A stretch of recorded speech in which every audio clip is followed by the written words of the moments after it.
말씀 보겠습니다. 열왕기상 8장 54절에서 66절까지입니다.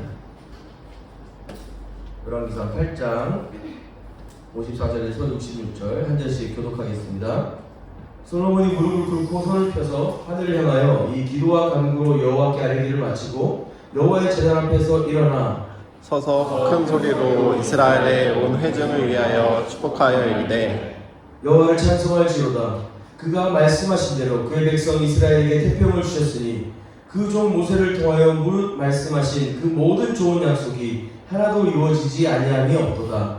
우리 하나님 여호와께서 우리 조상들과 함께 계셨던 것 같이 우리와 함께 계시옵고 우리를 떠나지 마시오며 버리지 마시옵고 우리의 마음을 주께로 향하여 그의 모든 길로 행하게 하시오며 우리 조상들에게 명하신 계명과 법도와 율례를 지키게 하시기를 원하오며 여호와 앞에서 내가 간구한 이 말씀이 주야로 우리 하나님 여호와께 가까이 있게 하시옵고 주의 종 유다와 주의 백성 이스라엘의 일을 날마다 필요한 대로 돌아보자. 이에 세상 만민에게 여호와께서만 하나님이시고 그 외에는 없는 줄을 알게 하시기를 원하노라. 그런즉 너희의 마음을 우리 하나님 여호와께 온전히 바쳐 완전하게 하여 오늘과 같이 그의 법도를 행하며 그의 계명을 지킬지어다. 이에 왕과 및 왕과 함께한 이스라엘이 다 여호와 앞에 희생 제물을 드립니다. 솔로몬이 화목 제물 희생제물을 드렸으니 곧 여호와께 드린 소가 22,000마리요 양이 12만마리라. 이와 같이 왕과 모든 이스라엘 자손이 여호와의 성전에 봉헌식을 행하였는데 그날의 왕이 여호와의 성전 앞들 가운데를 거룩히 구별하고 거기서 번제와 소제와 감사제물의 기름을 드렸으니 이는 여호와의 앞 놋 제단이 작음으로 번제물과 소제물과 화목제의 기름을 다 용납할 수 없음이라. 그때 솔로몬이 7일과 7일 도합 14일간을 우리 하나님 여호와 앞에서 절기로 지켰는데 하만 어기에서부터 애국강까지의 온 이스라엘의 큰 회중이 모여 그와 함께 하였더니 같이 읽을게요. 여덟째 날에 솔로몬이 백성을 돌려보내매 백성이 왕을 위하여 축복하고 자기 장막으로 돌아가는데 여호와께서 그의 종 다윗과 그의 백성 이스라엘에게 베푸신 모든 은혜로 말미암아 기뻐하며 마음에 즐거워하였더라. 아멘. 오늘 우리에게 주시는 하나님의 말씀입니다. 자리해 주셨습니다. 오늘 우리가 읽었던 본문은 보면 내용이 좋은 막 단어들이 가득합니다. 제사와 막 하나님께 경배하고 찬양하고 사람들 축복하고 이런 얘기가 가득한데 제가 이제 열왕기상을 얘기하고 계속 말하지만 당시에 이스라엘이 멸망하고 꽤 많은 시간이 지났습니다. 포로기로 끌려가 있었던 그 솔로몬과 다윗의 후예들이 과거의 사람들을 회상하면서 이 글을 굉장히 자세히 기록하긴 했으나 이걸 읽으면서 기분이 어땠을까? 저는 저랑 비슷했을 것 같아요. 더 이상 그들은 그렇지 않거든요. 그들이 그렇게 그렸던 백향목으로 금칠해서 블링블링한 그런 성전은 더 이상 없고요. 그런 솔로몬도 없고 그런 이스라엘이 더 이상 존재하지 않기 때문에 저는 이렇게 막 자세히 설명하는 이 본문이 당시의 독자들에게는 썩 유쾌하지 않았겠다라는 생각이 좀 듭니다. 우리 지금 매일 성경으로 큐티 하고 계시는 분들은 이 큐티 본문이 6장 이렇게 막 지나고 있잖아요. 성전하고 왕궁이 건축이 막 되고 있습니다. 오늘 본문은 그보다 조금 뒤에 있는 8장이니까 이야기인데 소위 솔로몬의 이제 성전 낙성식이라고 부르는 유명한 세레모니입니다. 여기에 한 5장부터 한 7장, 8장까지 되게 길게 이렇게 기록을 하고 있거든요. 그러니까 5장의 성전 건축을 준비하는 것부터 오늘 본문까지 굉장히 자세하고 구체적으로 씁니다. 사이즈, 재료, 마치 이대로 하면 그 성전을 다시 지을 수 있을 만큼 자세하고 구체적이죠. 7년 동안이나 지었던 그 세상에서 이스라엘 역사상 가장 호화롭고 정성을 다했고 진심이었던 건축물이었거든요. 솔로몬 당시에 솔로몬과 그 사람들은 아마 성전 건축에 대한 열정과 그 진심으로 했었을 겁니다. 그러나 더 이상 그 성전은 없습니다. 더더욱 그 나라는 이방 제국에 짓밟혔고 그 조상들은 포로로 끌려갔습니다. 그리고 시간이 400년이 지났죠. 이제 더 이상 그때를 기억하는 사람도 직접 봤던 사람도 없습니다. 바벨론의 포로로 잡혀갔던 그 후손들이 이제 그 성전은 더 이상 존재하지 않는다는 것을 잘 알고 이 본문을 기록하고 있는 겁니다. 저자는 독자들로 하여금 이 성공과 역사의 영광의 역사를 기록하는 것처럼 보이지만 사실은 또 한편으로는 더 이상 그런 영광과 성공은 없다 얘들아 라고 말해주는 걸지도 모릅니다. 자세하고 구체적일수록 이것을 받아들고 읽고 있었던 그 1차 독자들에게는 자신의 현실이 그렇지 못함 때문에 썩 유쾌한 일은 아니었을 거예요. 어찌됐든 오늘 본문 전후에 이 솔로몬의 아주 유려한 연설과 이 충만한 기도, 방금 읽었던 열왕기상 8장 58절에서 61절, 이게 퍽퍽거리긴 하는데 계속 퍽퍽거려요 마이크가. 네, 부탁드립니다. 8장 58절에서 61절 보면요, 이렇게 기도합니다. 솔로몬이 우리의 마음을 주께로 향하여 그의 모든 길로 행하게 하시오며 우리 조상들에게 명령하신 계명과 법도와 율례를 지키게 하시기를 원하오며 여호와 앞에서 내가 간구하니 말씀이 주야로 우리 하나님 여호와께 가까이 있게 하시오며 또 주의 종의 일과 주의 백성 이스라엘의 일을 날마다 필요한 대로 돌아보사 이에 세상 만민에게 여호와께서만 하나님이시고 그 외에는 없는 줄을 알게 하시기를 원하노라. 그런즉 너희의 마음을, 백성들에게 말하는 겁니다. 너희의 마음을, 혹시 자막이 준비됐으면 올려주셔도 됩니다. 너희의 마음을 우리 하나님 여호와께 온전히 바쳐 완전하게 하여 오늘과 같이 그의 법도를 행하며 그의 계명을 지킬지어다. 진심으로 기도하고 있습니다. 적어도 이 순간에 솔로몬은 진심인 것 같아요. 하나님만 섬기고 온 세상에 하나님만이 주인인 것을 알게 하라. 그렇게 모든 이스라엘 백성이 그렇게 살기를 기도하고 있습니다. 좀 더 내려가면 65절인데요. 그때 솔로몬이 7일과 7일 또한 14일간을 우리 하나님 여호와 앞에서 절기로 지켰는데 하면서 큰 회중이 모였습니다. 여덟째 날에 솔로몬이 백성들을 돌려보내매 백성이 왕을 위하여 축복하고 자기 장막으로 돌아가는데 여호와께서 그의 종 다윗과 그의 백성 이스라엘에게 베푸신 모든 은혜로 말미암아 기뻐하며 마음에 즐거워하였다. 솔로몬이 성전을 짓고 백성들과 함께 2주간이나 축제를 벌이고 있습니다. 온 마음으로 온 백성들이 감사하고 만족하고 있습니다. 거기에 대체 무슨 문제가 있으며 오늘 본문은 다소 독자들로 하여금 자신의 형편들을 더 절망하게 만드는 그런 또 불편한 이야기들로 화두를 던지고 있는 것인가? 뭐가 문제인가? 좀 질문을 할 수밖에 없죠. 어떤 사람은 이렇게 생각할 수도 있습니다. 여러분이든 그때 당시의 독자든지 말이죠. 이 솔로몬처럼 기도했어야 됐는데, 솔로몬처럼 살았어야 됐는데 우리가 그렇지 못했어 라고 자신을 평가할지도 모르겠습니다. 그리고 우리도 이렇게 하나님께 감사했어야 됐는데, 성전을 성대하게 지었어야 되는데 그렇지 못했지, 뭐 그런 생각을 할 수도 있습니다. 성경이 그걸 지적하는 걸까? 저는 오히려 자꾸 이제 솔로몬을 제가 매주 솔로몬이 별로인 것처럼 얘기해서 여러분의 그 어릴 적 유치원 때, 초등학교 때 솔로몬에 대해서 배웠던 환상들이 자꾸 깨지는 것 같긴 한데, 사실은 솔로몬처럼 못해서가 아니라 이렇게 유려하고 탁월한 기도를 했던 솔로몬 이면에 감추어진 솔로몬의 실패들 때문에 더 이상 약속받은 그 언약된 왕자가 유지되지 못했고 남북으로 갈라졌고 경쟁적으로 우상숭배하게 되고 아수르 바벨론이라는 이방 민족들에게 먹히게 됩니다. 그 시작은 사실은 솔로몬이거든요. 성전 건축이 끝나고 백성들은 진심으로 기뻐했습니다. 뭐 그것까지 진심이 아니었다고 말할 수는 없을 것 같아요. 6장 37절, 38절인데요. 넷째 해 12월에 12월이 아니고 그냥 15월입니다. 15월에 여호와의 성전 기초를 쌓았고 11째 해 9월 곧 8째 달에 그 설계와 식양대로 성전 건축이 다 끝났으니 솔로몬이 7년 동안 성전을 건축하였더라. 자, 이제 건축이 얼추 끝났습니다. 여기 우리 공간이 마련될 때요, 처음에 이제 창고일 때도 제가 왔었고 안에 내장재를 다 정리했을 때도 왔었는데, 이 내장재가 정리되고 나서 그 다음 해야 될 일은 여기 필요한 악기들과 장비들을 채우는 겁니다. 왜요? 여기에 용도가 그러니까요. 자, 성전이 기틀을 마련하고 백향목을 대고 뭐 이렇게 문짝마다 금으로 만들고 막 이런 성전이 건축됐습니다. 그러면 이제 성전 뭐 하는 곳입니까? 그 다음 뭐가 필요해요?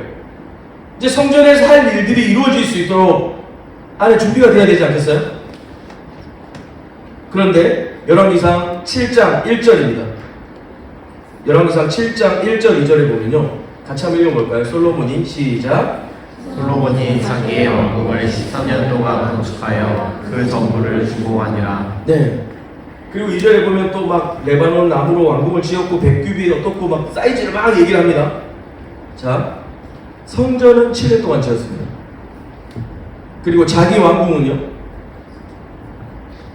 자기 왕궁은 13년 동안 지었습니다. 자, 친구 집에 초대돼서 갔어요. 친구 집에 초대돼서 갔더니 한참 기다렸더니 에피타이저가 탁 나왔습니다.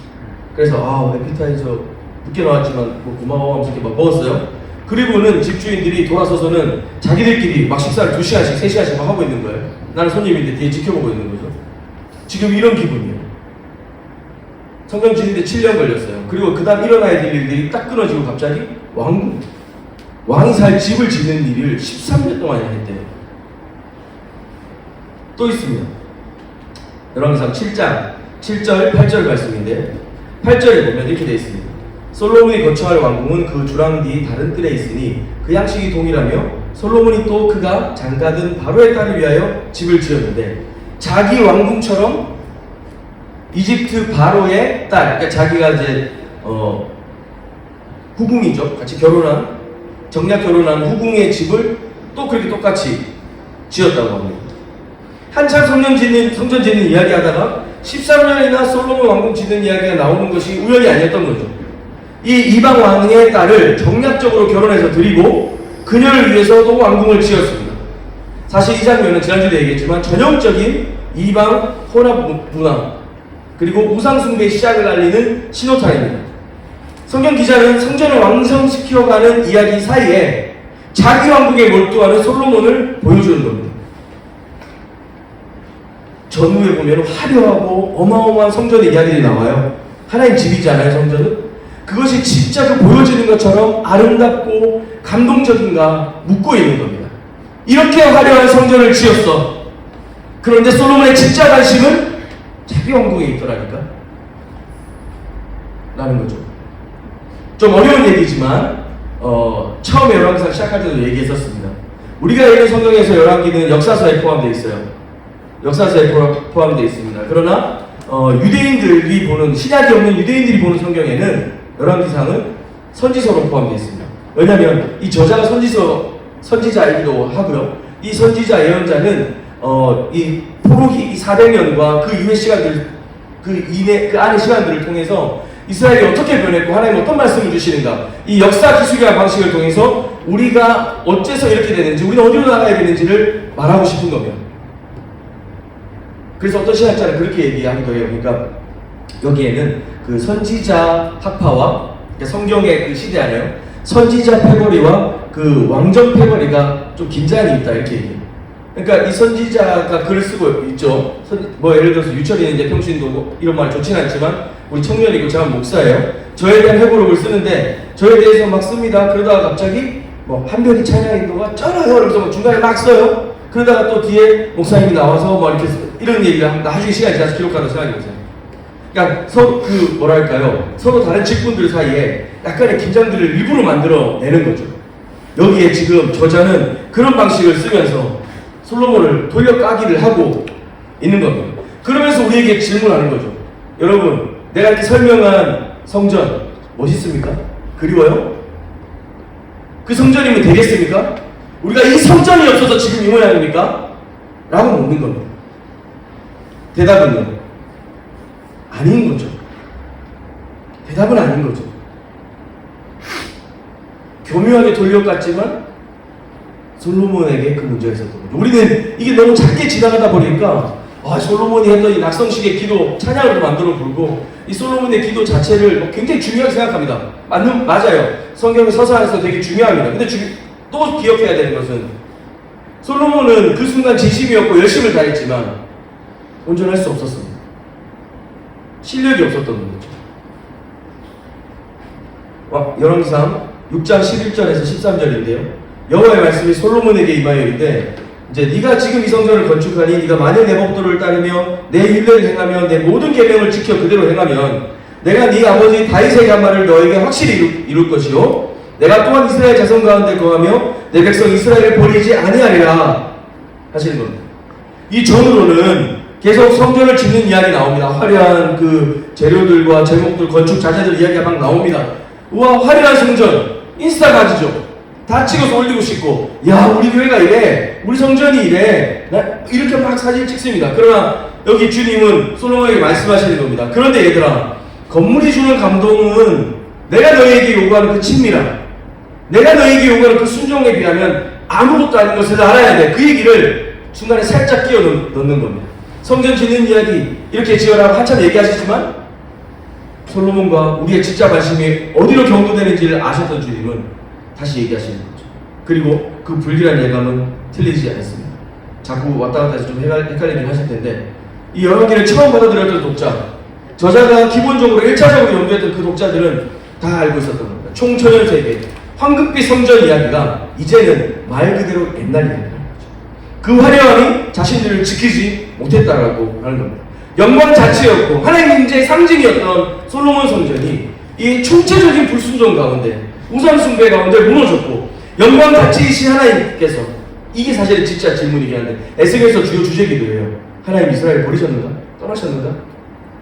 영광 자체이신 하나님께서 영원히 떠나신 것은 아닌가? 하나님 이스라엘을 버리신 건 아닌가? 그러나 오늘 이 저자는 말하고 싶은 겁니다. 이 화려하고 의리의리하고 어마어마한 성전이 아니다. 그것은 너희를 지켜주지 못한다. 멋들어지는 이 성전이 있지만 그 안에 하나님이 계시지 않는다면 모든 것은 헛수고다 라고 하는 겁니다. 사실은 이 열왕기 상하, 역대기 상하를 지나고 나면 뒤에 나오는 선지서들에 보면 내내 하는 얘기가 그 얘기 아닙니까?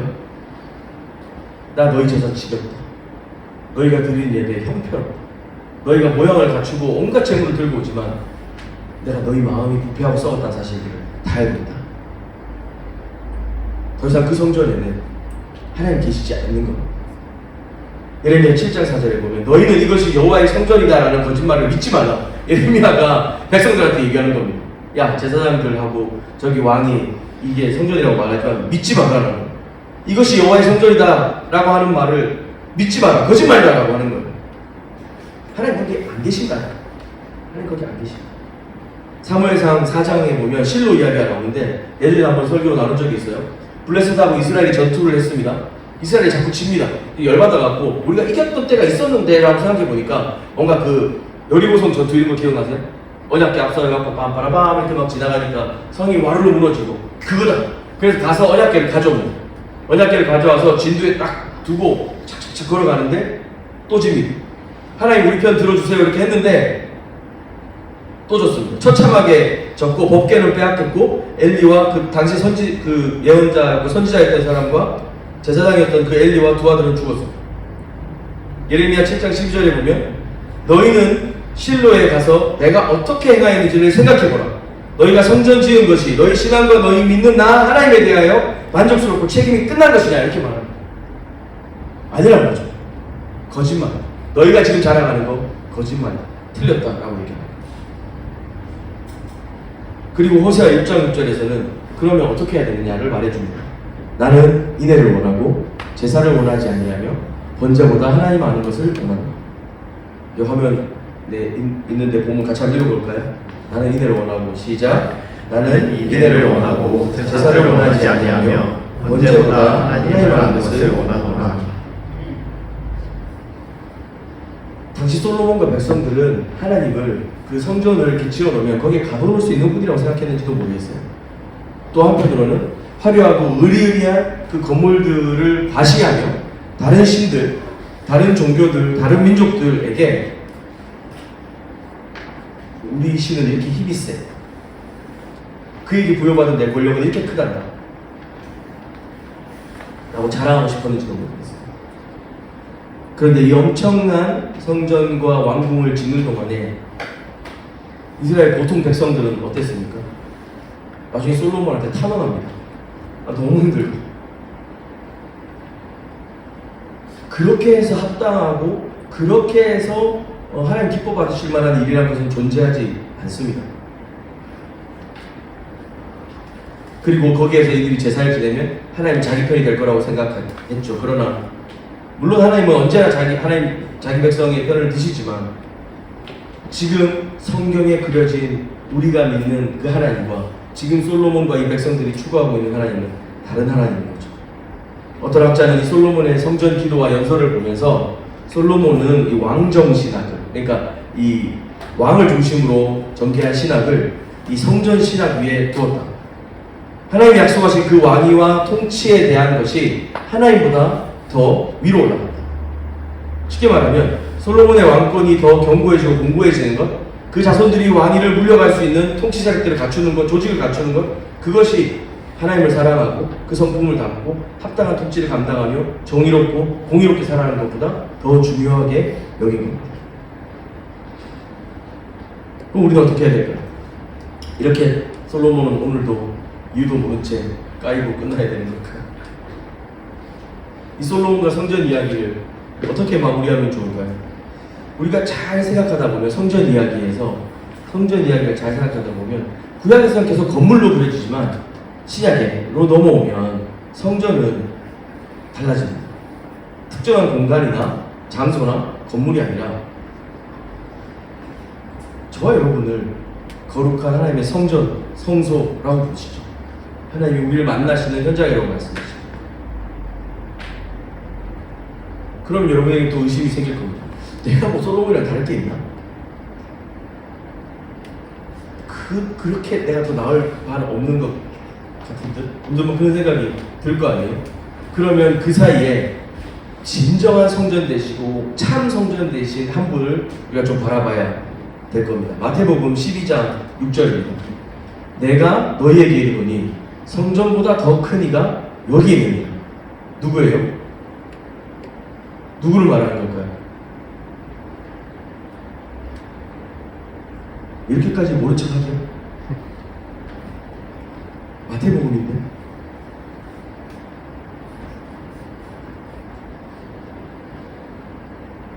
자, 밀당을 하시네요. 자, 마태복음 24장 1절 2절입니다.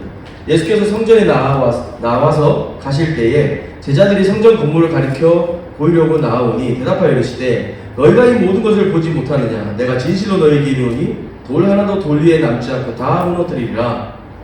그리고 3일 후에 다시 세우겠다고 하시죠. 이때 그 다시 세워질 성전은 누굴 말하는 걸까요? 예수님이죠. 성전에서 일어나야 되는 그 하나님과의 만남,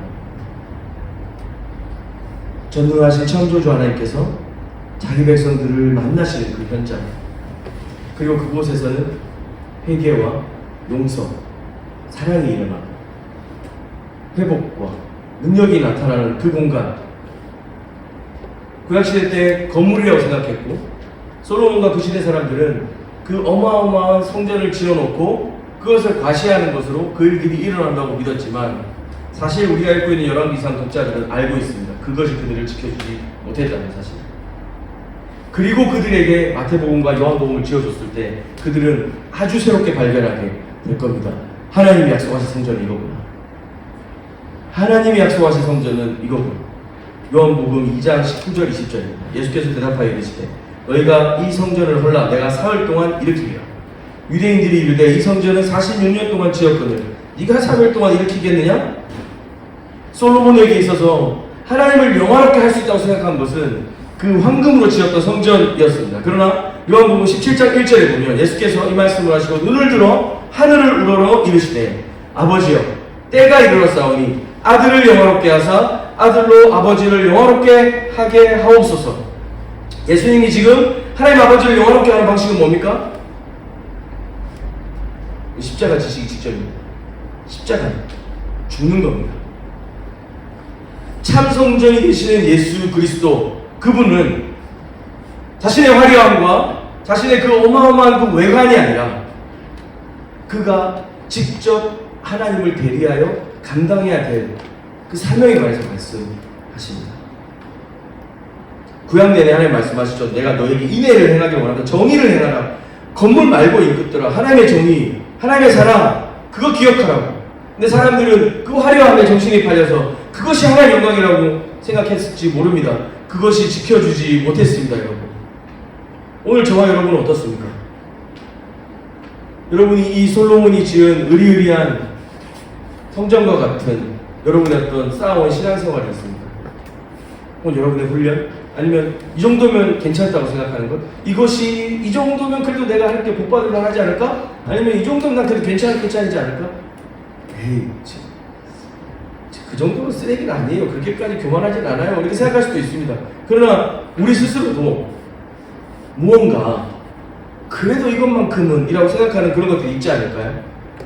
솔로몬이 오늘 했던 이 기도에 보면 사실은 기도 내용은 다 맞습니다. 기도 내용은 너무 좋아요. 찬양으로도 많이 만들었고요. 그리고 그 기도 내용은 이 그 성전 신학, 그러니까 구약에서부터 신약까지 계속 이어지는 하나님의 구속사의 내용 속에 아주 중요한 요소들을 다 담고 있습니다. 뭐 오늘 다룰 수는 없지만 그 기도는 틀리지 않았어요.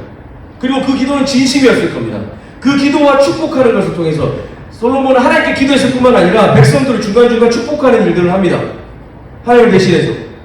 진심이었어요. 사람들은 그걸 보고 하나님의 은혜를 생각했고 하나님 살아계심을 경험했고 그 성전 앞에서 우와! 그 영광과 기쁨에 매료되고 기쁨의 탄성과 행복을 외쳤어요.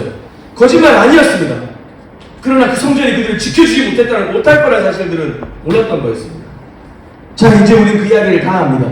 참 성전은 예수 그리스도라는 사실도 발견했습니다. 더 이상 우리의 외관적인 우리의 어떤 나를 둘러싼 그 무언가가 나를 지켜주지 못할 것이라는 사실들도 알고 있습니다. 그렇다면 이제 지금 우리에게 필요한 것은 뭘까요? 솔로몬은 놓쳤었지만 우리는 예수 그리스도 그분이 계시고 우리의 동력자가 교회가 있기 때문에 할 수 있는 게 있습니다. 우리 스스로를 돌아보는 거죠. 점검하는 겁니다. 여러분이 드리는 기도와 여러분의 신앙생활을 좀 한꺼풀 들여다보는 겁니다. 아니 몇 사람에게 물어보는 겁니다. 나 어때? 아니 그거 말고요. 그래도 나 어때? 이런 거 말고 요즘 어때? 그러면서 우리가 점검하는 겁니다. 그리고 진지하게 우리 삶을 회개하고 돌이키는 것들을 고민하는 겁니다. 뻔뻔하죠? 뻔뻔합니다. 사실은 우리가 할 수 있는 하나님 앞에서 가장 좋은 자세 중에 하나는 뻔뻔함입니다. 그냥 괜히 쭈그러들어가지고 하나님 용서를 해주시긴 어렵겠죠? 뭐 그런 게 아니고 우리가 할 수 있는 건 이 솔로몬의 기도 보세요. 세상 자기가 한 잘못이나 그 이외의 어두운 자기 욕망들은 하나도 없습니다. 그거면 되는 거죠. 우리 뻔뻔한 요구 가운데 하나님이 은혜 주십니다. 주님께 나아가는 용기, 그걸 주님 받으시고 우리를 그 용기에 합당한 삶으로 우리를 바꾸어 주십니다. 솔로몬은 결국은 그 삶의 대가를 치릅니다. 그 아들 둘이가 갈라지게 되면서 남유다 북이스라엘로 나라는 왕 3대째 4대째 만에 박살납니다. 다윗에게 주신 성경의 역사 중에 가장 중요한 언약 중에 하나였는데 그 언약이 박살납니다. 나중에 솔로몬 그 후궁이 몇천 명이었다고 그러잖아요. 정략적으로 외교적으로 그 사람은 굉장히 노력을 기울였고 그것이 하나님 주신 지혜를 활용하는 방식이라고 생각했습니다. 진심이었을 거예요. 그러나 실력이 없었던 거죠. 저와 여러분은 어떻습니까? 마찬가지입니다. 시간을 지켜 예배에 나오고 때로는 수련회 같은 데서 기도도 할 수 있고 경건한 척도 가능하고 척이 아니고 경건한 느낌도 가끔 느끼고 종종 큐티도 하고 이번 주 큐티 한 6번 정도 하는 날에는 막 마음에 뿌듯함이 벅차올라서 빨리 GBS를 가서 어떻게 지내는지 나눠야겠다 막 그런 생각도 들고 그게 우리 아닙니까? 그런데 여러분 멈춰서서 점검하고 돌아봐야 돼요. 솔로몬과 같은 실패로 접어들고 우리가 망가지기 전에 아니요 이미 망가지고 있어도 상관없습니다.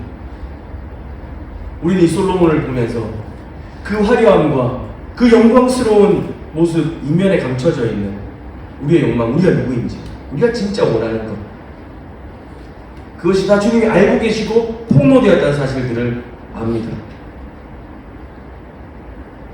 그래서 가끔은 우리가 이 새벽기도 같은 시간들을 활용하는 것도 의미가 있다고 생각이 돼요. 우리로서는 사실 저는 아침형 인간이 아니에요. 그럼 무슨 인간이냐? 저는 올빼미형 인간이에요. 사람이 왜 올빼미를 닮냐? 누가 탄식하였나요? 그 정도인가요? 그렇죠. 우리가 평생을 새벽을 사는 우리 어머님들처럼 할 수는 없을지 모르겠지만 혹시 여러분이 성장하고 있다고 느끼나요? 혹시 여러분이 조금 신앙이 더 견고해지고 있다고 느끼나요? 지금 좀 멈춰서서 점검해보고 돌아보고 우리의 삶을 살펴볼 필요가 있습니다. 지금 우리가 안전하다고 잘 되고 있다고 느끼는 그것이 우리의 삶을 완전히 지켜주지 못할 수 있기 때문에 더 친밀하고 더 분명하게 그 하나님 앞에 나가는 삶, 그것이 뭔지 잘 모르겠고 그게 어떻게 가능한지 잘 모르겠다면 여러분 좀 일찍 자고 일찍 일어나서 이번 한 주간은 이 새벽에 하나님 앞에 나와서 말씀을 듣고 기도하고 그분 앞에 매달려 보는 겁니다. 씨름해 보는 것이죠. 그러면서 하나님께서 우리의 삶을 조명하시고 들여다보게 하시고 깨닫게 하시고 발견하게 하시는 것들이 있을 겁니다. 여러분 바쁘고 중요한 일들이 많이 있지만 이 솔로몬을 우리가 들여다보면서 우리가 뭐 그 솔로몬의 400년 뒤에 있었던 이스라엘 민족들까지는 아니지만 훨씬 많은 시간이 지났고 이제는 그 옛날 이야기고 교훈적으로만 들으면 되겠죠. 그렇지만 혹시 여러분 안에 성령께서 나도 다르지 않다, 이미 내 안에가 폭로되니 어두컴컴한 것들이 너무 많다, 그렇다면 지금은 솔로몬처럼 여러분 그냥 드라이브 걸어서 달릴 때가 아니라 멈춰서서 좀 돌아보고 질문하고 씨름하는 시간들을 가질 때인 겁니다. 솔로몬과 이스라엘 백성들에게는 진심은 있었으나 실력이 없었습니다. 제가 좋아하는 박영선 목사님이 자주 하시는 말씀입니다. 신자들은 진심은 있죠. 그러나 실력이 없습니다. 그걸 인정해야 됩니다.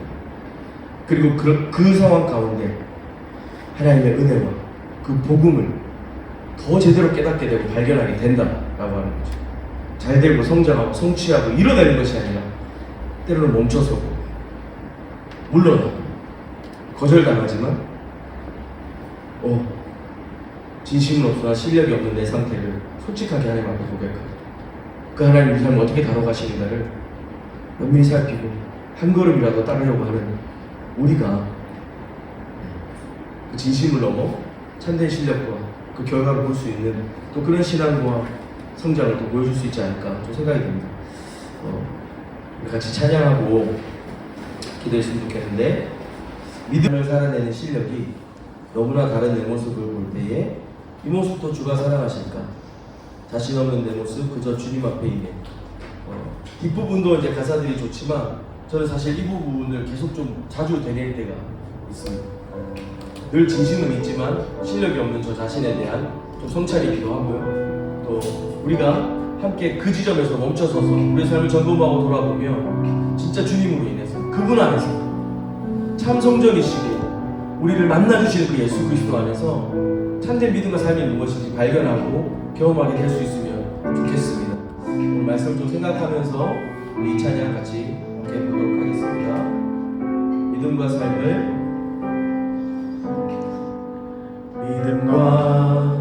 삶을 살아내는 실력이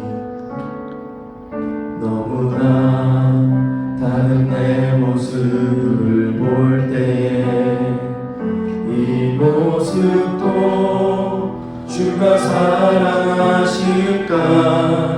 자신 없는 내 모습 그저 주님 앞에 있네.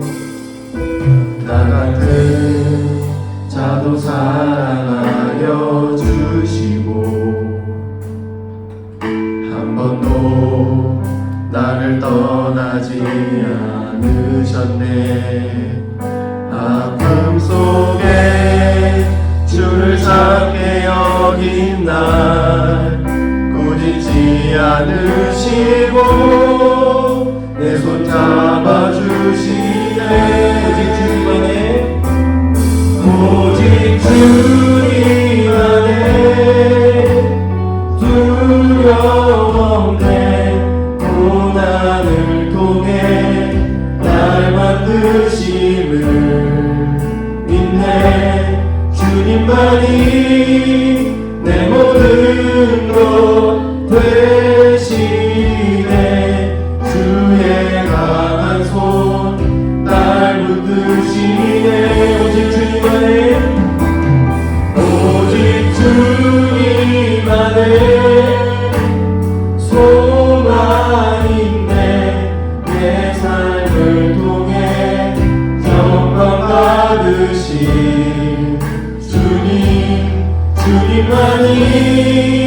내 모든 것 대신에 주의 선하심 나 노래하네. 다시 한번 더 믿음과 삶을 살아내는 실력이 너무나 다른 내 모습을 볼 때에 이 모습도 주가 사랑하실까. 자신 없는 내 모습 그저 주님 앞에 있네. 나 같은 자로 저도 사랑하여 주시고 한 번도 나를 떠나지 않으셨네. 하나님 속에 주를 찾게 여긴 나 꾸짖지 않으시고 꾸짖지 않으시고 나를 붙드시고 잡아주시네. 오직 주님 안에 오직 주님 안에 두려움 없네. 두려움 없네. 고난을 통해 날 만드심을 믿네. 주님만이 내 모든 것 대신에 주의 강한 손 날 붙드시네. 오직 주님 안에 소망 있네. 내 삶을 통해 영광 받으신 주님만이 내 모든 것 대신에 주의 선하심 나 노래하네. 가이드 우리 기도의 책자 한번 다 꺼내 보실까요?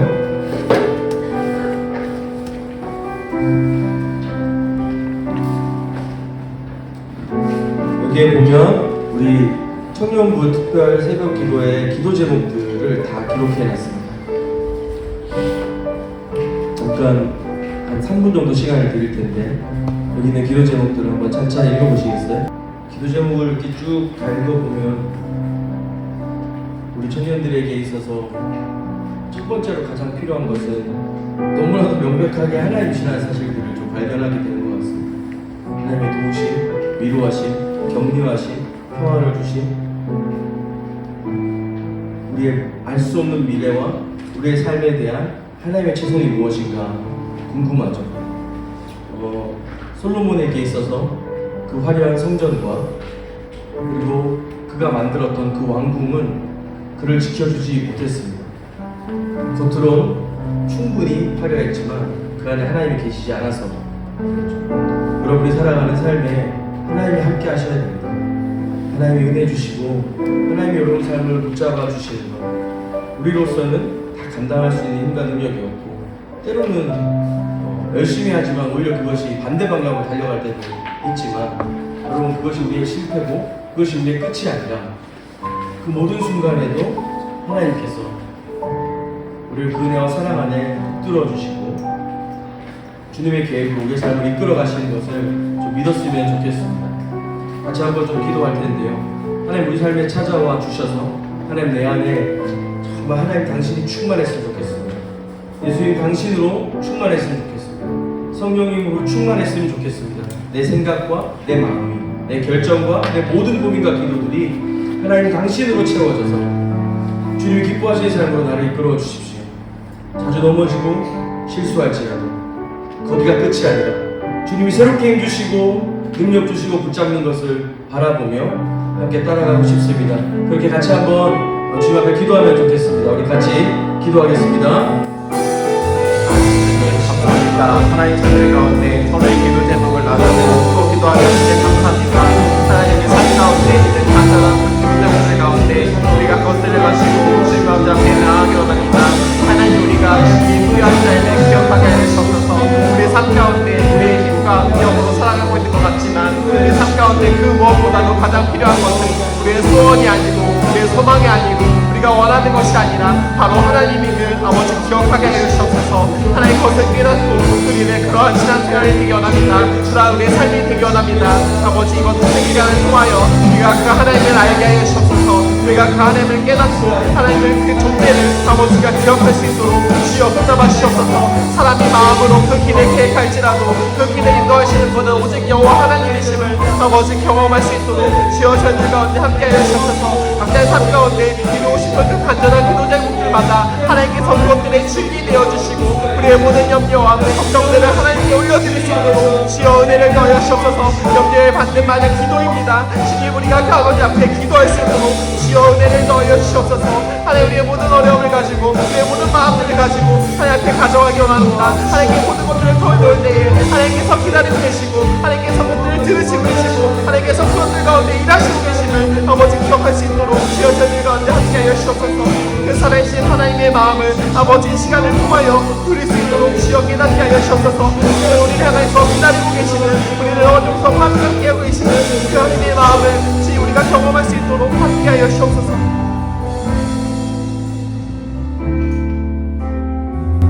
살아계신 하나님 아버지, 우리의 마음을 정결하고 거룩하고 주님 거하실 만한 처소로 바꾸어 주십시오. 주님 앞에 우리가 정성을 다하고 또 신실하고 주님 향한 갈망으로 세워지게 해주시고 하나님 주님으로 충만하고 주님으로 가득 채워지고 주님이 함께 하시는 살아있고 생동감 넘치는 그 성전으로 우리가 살아갈 수 있도록 주님 인도하여 주시옵소서. 우리에게 진심은 있으나 실력이 없어 자주 넘어지지만 우리를 포기하시지 않고 우리의 연약함 속에서 하나님 당신의 강함과 그 능력을 발견하게 하시는 것을 믿습니다. 아버지 우리와 함께 하시고 솔로몬에게 보이셨던 것처럼 또 열왕기상을 통해서 우리에게 말씀하시는 것처럼 주님 우리는 살아있고 생동감 있으며 영향력 있고 사랑이 넘치는 그런 하나님과 동행하고 싶습니다. 주님께 은혜를 구하고 이번 한 주간 주께서 그렇게 우리의 삶을 채우실 것을 믿습니다. 감사드리며 예수님의 이름으로 기도합니다. 아멘. 자리에 일어나서 결단의 찬양 주님께 올려드리겠습니다.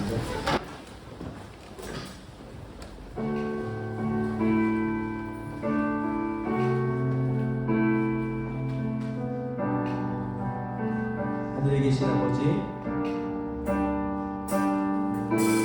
하늘에 계신 아버지, 그 크신 사랑은 가득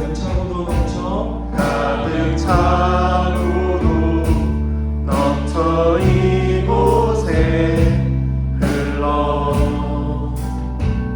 내리네.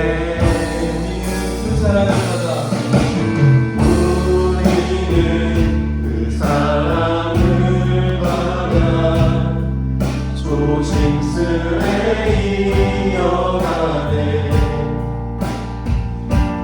당신의 나라에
흘러가도록.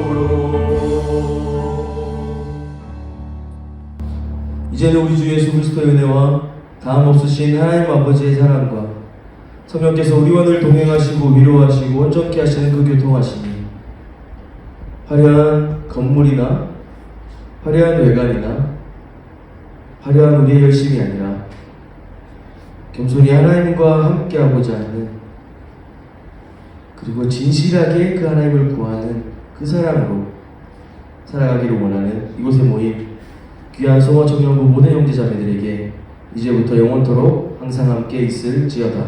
아멘.